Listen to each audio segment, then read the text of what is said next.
Ladies and gentlemen, we are here with Rob O'Hara, the Commodore, the original, and he's here at the Oklahoma Video Gaming Expo. How's it been going so far today? It's been really busy. I think this is probably one of the busiest years. A lot of people come in. This is the 10th year for OVGE, so lots of foot traffic this year. Yes, 10-year anniversary, and we're also paying tribute to Brad Prowood's Pure Energy because unfortunately he passed away earlier this year, so in memory of him at the 10-year anniversary. That's right. Brad was always, I told someone, Brad always had tournaments, and the worst part was I think at the end, I'm not sure he ever had any trophies to give out because he would just give you things. Like every time I would go by his table, he was trying to give me things. So I always wondered if by the end of the day if he had anything left for prizes because, he was definitely a guy that got enjoyment, not out of selling things or whatever, but just letting kids come in and play the games or whatever. That seemed to be what he liked the most. And I think that's probably kind of the original spirit of OVGE. I agree, yeah. His tournaments were always a blast. I never fared very well in them. In fact, this year in the tournament that was in his honor, I did better than I ever have before. I actually survived the first round for a change. Yeah, I never did. He always had the, is it Pepsi? Yeah, he had the Coke Wins Pepsi Invaders card. Pepsi Invaders, right, and he had these miniature cans of it, not like a normal 8-ounce can of Coke, but like a mini Coke, yeah. Right. And that was another thing. I think those were supposed to be prizes for doing so well, but like I said, there was always, he would just hand them to everybody who played Howard. So. Yeah. But of course, we mentioned at the beginning that you are a published author, so tell everybody about the books and everything that you've done so far. In 2006, I released Commodore, which is a book about old Commodore BBSs and kind of how I grew up during that era, and so it kind of covers starting with BBSs, and the book kind of ends around the time that the internet takes off, which was kind of the death knell for the BBS scene. And then I also had a book published called Cultivating Spaces, which is a beginner's guide to collecting arcade games. So it's not really a technical manual. I've had some people look at it, and so it's not a lot of like how to fix things or whatever, but it's more like a collection of my stories about building my collection and some of the things I learned the hard way and stuff. And I've had a lot of people that said they were planning on starting to collect arcade games, and they got a lot of use out of it. So I'm working on a couple of different books right now. One is about just being a collector in general, and so it's not about any specific thing that I collect. But just kind of the collector's mentality and what it's like to go chasing for things and how we hunt through thrift bonds and fleas and right. And so it's about the collecting of the things and the displaying of the things, and sometimes eventually the getting rid of the things. Mm-hmm. So it's kind of about all that. And then I have another book that I'm working on called 64 Bytes, which is what I've done is basically found the worst 64 games for the Commodore 64. So everybody has their list of their favorite games or the best games, and so I really tried to dig down and find the absolute worst. Kind of like when Sean Baby did the 20 worst Nintendo games ever. Exactly. So, and there are, everything that I did, I wanted to play fair, so everything was not, there's a lot of self-published games or freeware, whatever. I tried to avoid that. Everything that is on my list are games that you can buy in the store that people spent money on that are pretty terrible. I would know. I'm also doing the podcasts. I do the You Don't Know Flack podcast, which is basically stories about old computers, old technology,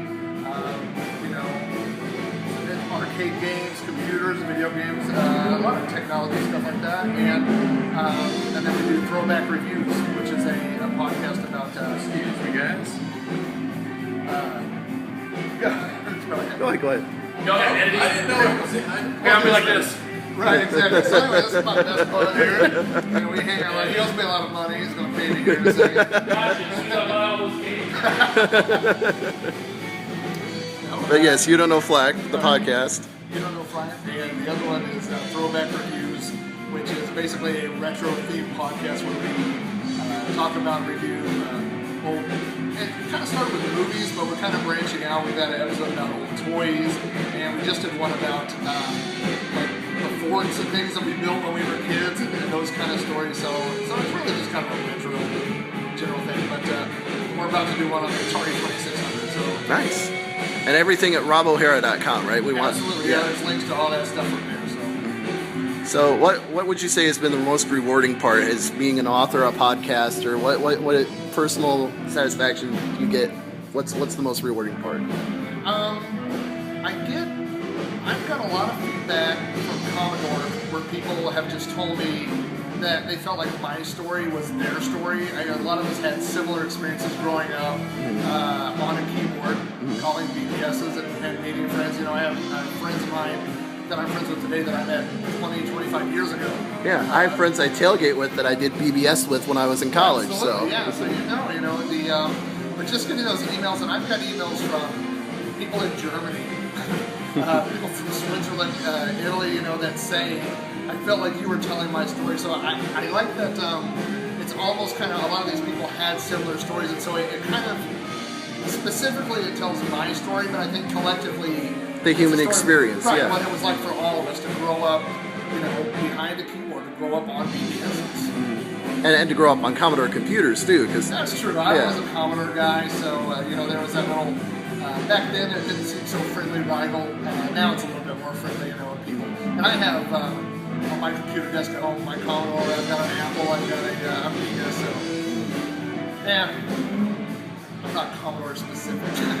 Well, I was definitely Commodore specific. A VIC 20, 64, 128. Those were the only computers I had as a kid. We would make the early Apple computers couldn't do lowercase, I guess, and on BBSs, now we make fun of people that it looks like they're shouting. Yeah, all caps, yeah. That's right, but so you would have an Apple people call your BBS and post, and you're like, why are you yelling? It's just a BBS, don't yell. Yeah, it's amazing where the technology's gone, but... Yeah, absolutely, back then, I wanted to upgrade from the 64 to 128, and we're talking K in memory, and not only is a 64 to 64K, but you only really get like 38K of that available. Right, because BASIC is loaded into it, so... Right, so you're talking about machines at 38K, and I wanted to upgrade and spend several $100s so I could move to a machine that had 80 columns, or be able to, a 1571 disk drive, which would expand you from 300 or 180K to 360K for a disk, so those were big and expensive upgrades back then. Yeah, no, people don't realize, you can get a computer now for a few $100 at Best Buy, but back then... I was a primary Commodore user for about 10 years. During those 10 years, I amassed about 700 discs of games that will easily fit on my phone. Yeah. And I still have the disc, so I have a giant plastic disc box, with drawers that I have all these things. And so to try to explain to somebody that took 10 years when you can go on the internet and say, give me every Commodore game, and in a few minutes you'll have it, you can put that on your phone. And it's really, I think it's hard for people that weren't there to relate to how much things have changed. Now, maybe it was you, Rob, maybe somebody else from our crew that we know here at the con, but I gave somebody one of my discs and they read it all into a USB drive and gave it back to me. So it was like, wow, now I can play this on emulator. All these games I typed out of Computes Gazette when I was a kid. Absolutely, yeah, I do that. I actually do that for people. I had a guy who told me he wrote some adventure games in BASIC when he was a kid, and he mailed me the discs, and I converted them over to images that he could play on an emulator. Yeah, I'm pretty sure it was you that did it for me. So. And I actually have there's a device called the CFFA 3000, which is a similar device for Apple II. It's USB based instead of SD card, but you could do the same thing. So. A lot of people feel like you feel like that there's nothing that hasn't been discovered. Like we know everything from that era, but there are games and things that are being discovered still today. That somebody wrote or was hidden away in a garage. I've actually bought some eBay lots of old people's disc collections, and I go through them and just see if there's anything that's unique, because a lot of the games have been preserved, but you may find artwork or things that people have written or all kinds of things that would just be lost to time. Well, yeah, that's Earl and I were just talking about ANSI character art and how that's like a lost art, no pun intended now, because people were doing that for all of the stuff back in the 80s and early 90s, and now it doesn't exist because...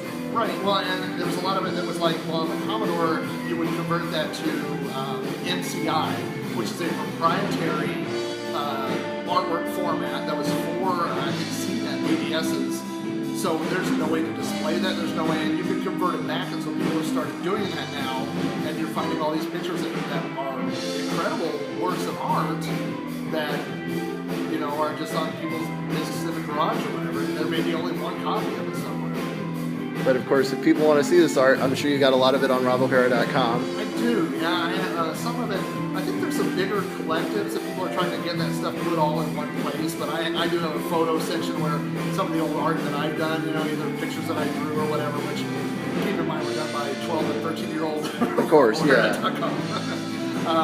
But yeah, you know, I try to preserve that stuff, so I just think, maybe, I mean, the art itself might not be worthy, like somebody would say, well, why would you save that? Like, It's not Picasso, is what you're trying to say. right, but it shows that time. It shows, you know, what people did, you know, with the tools and the skills that they had available at that time. And some of it's pretty amazing for what was available at the time. So, yeah. Especially that ANSI stuff like you were talking about. And there's stuff that's, you look at a keyboard and you go, how do they do this based off of just what they have there?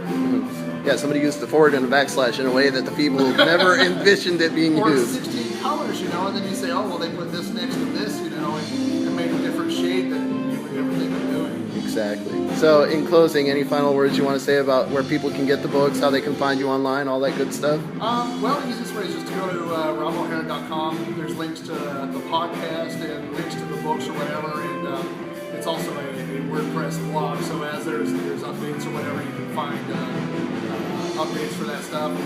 Find me on Facebook at facebook.com/RobO'Hara, or on Twitter at I'm Commodore.